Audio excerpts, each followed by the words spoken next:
Alright,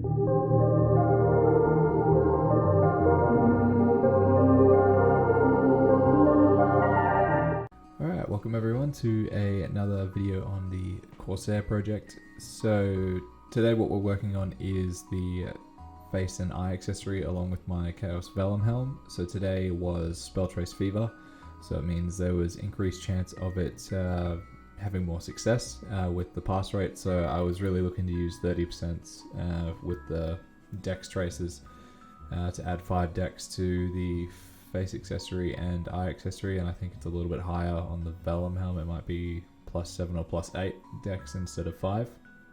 I think with the accessories it's just a little bit lower. Yeah, so I was happy to have the Spell Trace Fever time because I was really hanging out for that in order to get that gear for the Corsair, because that's really the last piece of equipment that I'm really needing to scroll before I can just have it all ready to go on the Corsair, and then I can just gradually cube it over time. So I'm in the process of leveling up my smithing to be able to craft cubes on the Corsair. Previously I was making them on my old Corsair, which is on a different account, so it just makes it a little bit difficult in terms of I need it to be on the character where I've equipped all the items now, because they're no longer tradable, most of them. These ones are the last tradable ones that I've got, and I'm pretty much equipping them once the scrolling is done. So yeah, I'm doing all of this commentary afterwards because it was a lot of recording in terms of going back over equips, because what I was really aiming for in this sense was I was happy to spell trace up to a point where I had only 2 fails, so then I was going to need to clean slate those 2 slots back. So I didn't want to do any more than that, because you look at the amount of slots that you have on the accessories where it's 5 plus the extra 2 hammer slots, and I didn't really see the point in going in with like almost a 50 or 60% pass rate on them, having 4 or 3 or 4 passed on them, and then having to spell to clean slate the remainder. It just didn't make sense to me. So with the Vellum Helm it was a little bit different. I scrolled that one probably around the time I was actually doing my Rudibus top and bottom. I managed to get those ones done a little bit faster, but yeah, so since the Vellum Helm was 13 slots, I pretty much just went all out, just seeing how many I could pass. I think I ended up finishing on 8 or 9 passed, meaning that I had 4 left to clean slate, so I've returned that and I got all of them back. I think at the beginning of this video I still had the 3 left on it, but we will get on to doing that one in this video as well. So I was happy to work on all 3 of those equips, and then yeah, all we got to do is worry about cubing them. I know one of the face or eye accessory, I think it's the face accessory, so not the monocle, the tattoo, I think it has 20% dex on it, which is a nice little increase there compared to what I'm wearing, because I'm wearing a raccoon mask that I've had for years. I think I got it back in 2012 to really benefit me back then. But yeah, it speaks to the quality of the equips where I've still been using that sort of thing going forward. But that'll just be for my mule characters in advance now, and then I just need to replace my branch nose as well. The monocle doesn't have any decent stat on it, so we'll be cubing that later on in the video too. That along with a solid ring. So I do have some cubes left on my old Corsair, so we'll be jumping between characters, but it'll all be laid out fairly clearly for what we plan on doing. And yeah, it's nice to have it all done. And then just the Corsair's range, I think it's at about 18 or 19k dex, which is about 4 mil range without any link skills or anything added on. So I feel I definitely am going to go and have a go at some of the CRA bosses, at least to see what it can be done there in terms of bossing. I know it's only a small amount of money, but it's even just like just selling those the drops that they give you meso from the guy in the FM.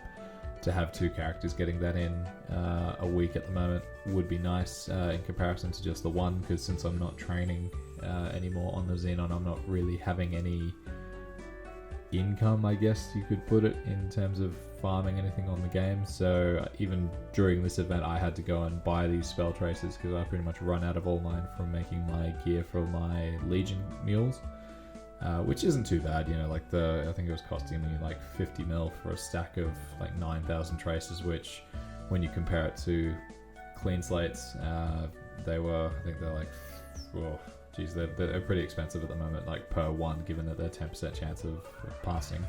So you need to go through quite a lot in order to restore some slots. But yeah, so to have that second character bringing in some bossing crystals until I start training on the Corsair, that'll be a nice little income there. Because that's why I'm really going down this route as well, for anyone who's really curious about why I'm doing spell traces on these instead of the other method. I think I used primes on my... Yeah, I did use primes on my Xenon for my CRA and my Sweetwater, but that's just because I had the... Well, I do believe I spent NX on it in order to perfect scroll those items, and I really don't want to go down that path this time. I am leaning towards anything that I do involving the cash shop is used with Maple points, so it is from Meso that I've converted in the game, so I haven't spent any NX since the last Miracle Time back in June, July, and I think that was only a small amount anyway in comparison to what's been spent before. But yeah, this character, it's really going for just a self-funded from farming. The idea is that I'll start training again, and then that money can be used towards the Xenon and the Corsair. And then we'll just really go from there and see which character that I enjoy playing more. I've seen some pretty cool stuff from Corsairs recently in terms of the damage that they lay out, although I do really still love the playing on the Xenon, because I am playing on both at the moment because I have stuff to do on both of them, but I still haven't moved the Frenzy off the Xenon because it's still doing my Arcane River dailies for the Corsair before I really get into doing anything else. But yeah, so with the monocle here, we are having a little bit more trouble with it than the face accessory, so it's understandable, but I don't think I was really getting as lucky as I'd like to have been. I feel like I got super lucky on this Vellum Helm, like when I first went about making it, in terms of not really having to reset it that much. And even with these clean slates, I feel like I'm getting some decent luck. It's 5% plus the Spell Trace Fever event, which whatever increase that is, I don't know if Nexon actually tell us whether it is or not. But yeah, I tend to have to go through quite a lot of these 5%. Not that I tend to use them that much, but I have tried them in the past and they haven't been that great. But it's almost an easier method than going out and finding clean slates if you don't farm them. Because like I was getting a lot when I was training to 275, so a lot of those were used on the CRA top and bottom, and on the Vellum Helmet actually. But yeah, so it's a nice way to finish it all off. And look, I think the gear is good enough for what I want this Corsair to be. So I'm missing out on a little bit of stat here and a little bit of stat there, but I'm really just trying to almost explore the game in a different way. So instead of spending all this real life money on a character and being able to do everything, I'd rather just slowly build something from the ground up and see what I can do with it. It is tempting to play on Reboot and just have cubes and stuff that way from farming Meso, like I'm planning on doing on this regular server. I was wanted to say normal server, but that's not a correct way of putting it. It's they're both normal servers, just different economies. So yeah, it's still a good way of doing it. Like obviously having the Frenzy Totem is a massive advantage to me, so I do want to make use of that. And so it's I am starting to feel like training the Corsair again. I am wanting to hold off still though, because I still haven't finished my Legion entirely. But it is it's within, I think I'm probably down to about 130 levels to go, and I've got a few characters earmarked that I will sit down and train for about 30 levels. So yeah, there's only 5 or 6 characters I need to do, and then it's done. Then I can start looking at... I might just start out doing like an hour a day on the Corsair and just sort of easing my way into it. Kind of like what I did when I came back to training Xenon to 275. In the early 250 levels, I really only did like an hour and a half a day, and just really just got myself back into the routine of doing it, and then started to plan my day out better, where like I was able to do other things that I wanted to do, because there are other games that I'm playing at the moment. So I don't want Maple to turn into a time sink where I'm not spending time on anything else. And yeah, then we'll get it to 250. I'll see how I feel. I think I might get up to 255 just so I can have all the Black Mage stuff done, so I can access those areas. But I don't plan on going that much higher. Like I could see myself getting up to at least maybe 260 in the long term. I have explored I think in the previous video I talked about the wanting to make a nice lightning mage, so I think I've put a line through that one, because I did train one for Legion. I got one up to 200 and it wasn't what I thought it would be. Like I know it'll get the increase of having a 5th job, but I don't think that 5th job will really change my mind too much on exactly what I was wanting to use it for. So it may just end up that I use the Corsair for farming, which is fine if it turns out to be a good training character.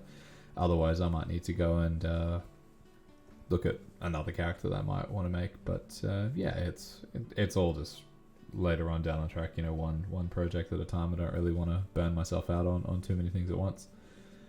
And yeah, so I think these items here, in terms of what I'm doing here, I had a few things in the event shop, in the reward shop, in the cash shop. So I had 200% hammers, and then I was using the shield scrolls just to protect the slots, because I was getting a little bit tired of having to constantly go back through and get the clean slates, because I was actually getting fairly impatient with this towards the end, just wanting it to be done. And part of me just felt like, you know, I'll just leave it with one slot not done, and just move on with it and fix it at a later date. But I forced myself to stick with it and get it all just nice and tied off, so then I can just Star Force it, get up to 15 stars at least, I'd say. I do have some of those levels 160 spell enhancing Star Forcing, that's the word, Star Forcing scrolls to get it up to 12 stars at least, which are good for the Sweetwater stuff. But I don't have anything for the Vellum Helm, but I'll get around to doing that on the Vellum Helm, just to make sure that it's all nice and done there. But yeah, so yeah, here we go. These are the ones that I'm talking about. I don't really understand the wording behind them, because I looked at them and I don't understand why it only works on that set level of equip. You know, surely you could use it on something lower. Maybe there's something that I'm missing about it. I could be entirely wrong. But yeah, it doesn't make sense that you can't use it on something that's... I can understand something not higher, but lower at least. But yeah, so here we get along to the cubing, and I've made a few cubes on here for this solid ring, which I haven't decided exactly what I'll do with it yet. But I was happy with the tier up right here, although it pretty much put the rest of the cubes that I made here to waste, because I didn't have anything else that I needed to work on. And yeah, it's unique, it's good. I'll move it over to the other Corsair and then gradually just throw cubes on it. It might come around to me waiting for another Miracle Time event before I get everything really up to where I want it to be, because I've got so many equips that are sitting at unique, and I know that unique's an alright position to be at, because you can just go for 2 lines of decks and just be happy with 12 or 15%. But it is, yeah, I will want everything to be green, being legendary eventually. But yeah, we'll hang out for that event if need be. And given the range on the character, it seems to do fine with what I'm doing on it at the moment. In terms of training, we'll see how it goes in terms of whether it's one-shotting or two-shotting the mobs. But I've gone through and done like Reverse City, and I tend to do Monster Park and Commercy on it at the moment only. And it, yeah, look, I don't really have any issues with it. The summons are actually pretty strong too. And I'm really motivated just to get the levels, so then I can use more of the nodes that I've made, so then I just make the character even stronger now that I've got all those ones perfected. I got a little bit tired of using Ardent Mill, because it's there's just something with the lag there that really messes up cubing, which is a shame because I really like sitting there in that spot because it's such a central location. But I'm chopping and changing between using this place in Alnath and the Nautilus ship. I think I will start using the Nautilus ship more often, like I was on the Xenon earlier in the video. But yeah, it's this equip here I'm planning on using for a drop rate. I do have something similar on the Xenon as well, where it's just a drop rate equip. I think one of them actually has like a nice stat where it's like 15% luck with drop rate. But yeah, it's something where it's something I'll just use while I'm training just for farming node stones. I don't think it affects Meso that much. It might increase like the drop rate of the bags. Could be completely wrong there as well. That might be something else I'm thinking of. So yeah, it's something where I'll work on that gradually. I'll put it in the background, but it's just something where if I'm completely out of things to use master crafting cubes on, I'll just chuck it on it, trying to get it to unique. And yeah, then we can just keep moving through and upgrading the equips. It reminds me of back in the day where I was working on my first set of equips in terms of just, this is how you do it in terms of gradually moving from one tier to the next. Not throwing all your money at the wall on one equip, trying to get it to legendary and ignoring all the rest. You just kind of gradually move everything up together and keeping an eye out for lines like that I just got there. Like that 9% dex is actually pretty decent for an epic ring. But yeah, obviously we'll want it to get to unique and higher, but just gotta sometimes settle on a certain stat for the day.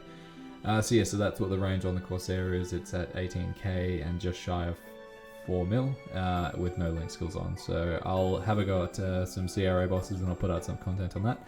So thank you for watching, guys. Thank you for everyone who's given me some good feedback on my playthrough of Pokemon Emerald as well. I'll post a little clip here for anyone who's interested in catching up on that series. I will be coming out with another video. I did some of that gameplay again today as well. But yeah, thank you for watching. I hope you guys have a good weekend and I'll see you guys soon.